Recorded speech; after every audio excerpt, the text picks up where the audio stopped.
Assalamualaikum warahmatullahi wabarakatuh. Perkenalkan, nama saya Nabila Quraini dari kelas 11 IPS 2. Di sini saya akan menjelaskan tentang siklus mitigasi bencana. Siklus mitigasi bencana. Penanganan bencana. Dalam upaya menerapkan manajemen penanggulangan bencana dilaksanakan melalui 3 tahapan sebagai berikut. Pertama, tahap pra-bencana yang dilaksanakan ketika sedang tidak terjadi bencana dan ketika sedang dalam ancaman potensi bencana. Kedua, tahap tanggap darurat yang dirancang dan dilaksanakan pada saat sedang terjadi bencana. Ketiga, tahap pasca bencana yang dalam saat setelah terjadi bencana.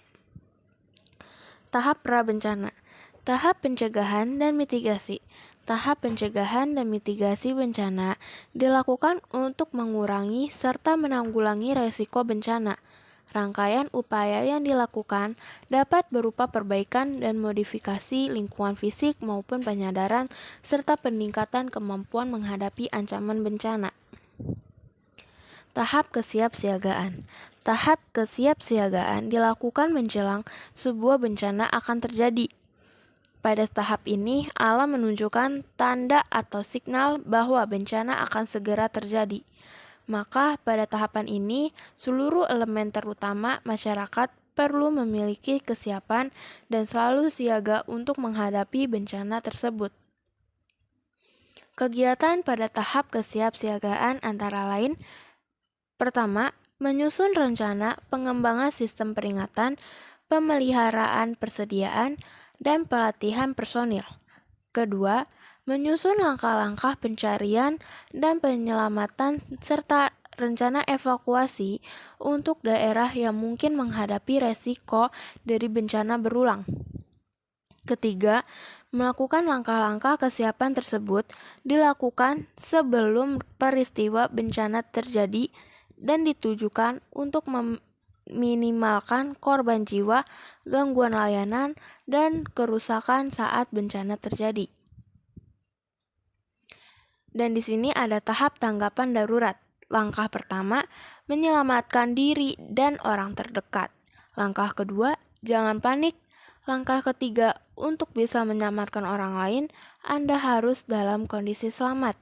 Langkah keempat, lari atau menjauh dari pusat bencana, tidak perlu membawa barang-barang apapun. Dan langkah terakhir, langkah kelima, lindungi diri dari benda-benda yang mungkin melukai diri. Tahap rehabilitasi dan rekonstruksi. Tahap rehabilitasi dan rekonstruksi biasa dilakukan setelah terjadinya bencana. Kegiatan ini pada tahapan ini adalah: 1. Bantuan darurat. Pertama, mendirikan posko komando bantuan. 2. Berkoordinasi dengan Satuan Koordinator Pelaksanaan Penanggulangan Bencana atau Satkarlak BPB dan pemberian bantuan yang lain. 3. Mendirikan tenda-tenda penampungan dapur umum, pos kesehatan, dan pos koordinasi.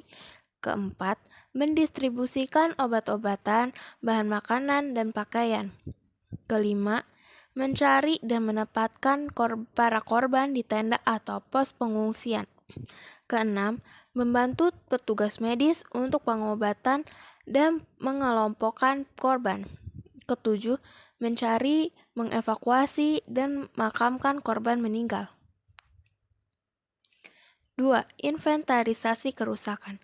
Pada tahapan ini, dilakukan pendataan terhadap berbagai kerusakan yang terjadi, baik bangunan, fasilitas umum, lahan pertanian, dan sebagainya. Ketiga, evaluasi kerusakan. Pada tahapan ini dilakukan pembahasan mengenai kekurangan dan kelebihan dalam penanggulangan bencana yang telah dilakukan. Perbaikan dalam penanggulangan bencana diharapkan dapat dicapai pada tahapan ini. 4. Pemulihan atau recovery.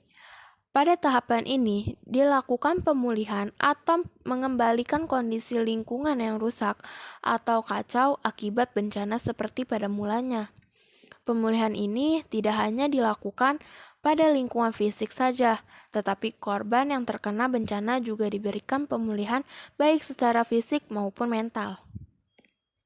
5. Rehabilitasi atau rehabilitation.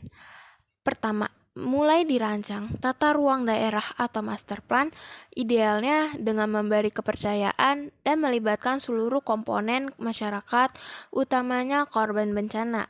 Termasuk dalam kegiatan ini adalah pemetaan wilayah bencana. Kedua, mulai disusun sistem pengelolaan bencana yang menjadi bagian dari sistem pengelolaan lingkungan. Ketiga, pencarian dan penyiapan lahan untuk pemukiman tetap. Keempat, relokasi korban dari tenda penampungan. Kelima, mulai dilakukan perbaikan atau pembangunan rumah korban bencana. Keenam, pada tahap ini mulai dilakukan perbaikan fisik fasilitas umum dalam jangka menengah. Ketujuh, mulai dilakukan pelatihan kerja praktis dan diciptakan lapangan kerja. Kedelapan, perbaikan atau pembangunan sekolah, sarana ibadah, perkantoran, rumah sakit, dan pasar mulai dilakukan. Kesembilan, fungsi poskomando mulai dititik beratkan pada kegiatan fasilitas atau pendampingan. 6. Rekonstruksi. Kegiatan rekonstruksi dilakukan dengan program jangka menengah dan jangka panjang guna perbaikan fisik, sosial, dan ekonomi untuk mengembalikan kehidupan masyarakat pada kondisi yang lebih baik dari sebelumnya. 7. Melakukan pemantauan. Wilayah yang pernah mengalami sebuah bencana memiliki kemungkinan besar akan mengalami kejadian yang sama kembali. Oleh karena itu, perlu dilakukan pemantauan terus-menerus untuk meminimalisir dampak bencana tersebut. Sekian dari saya ucapkan terima kasih.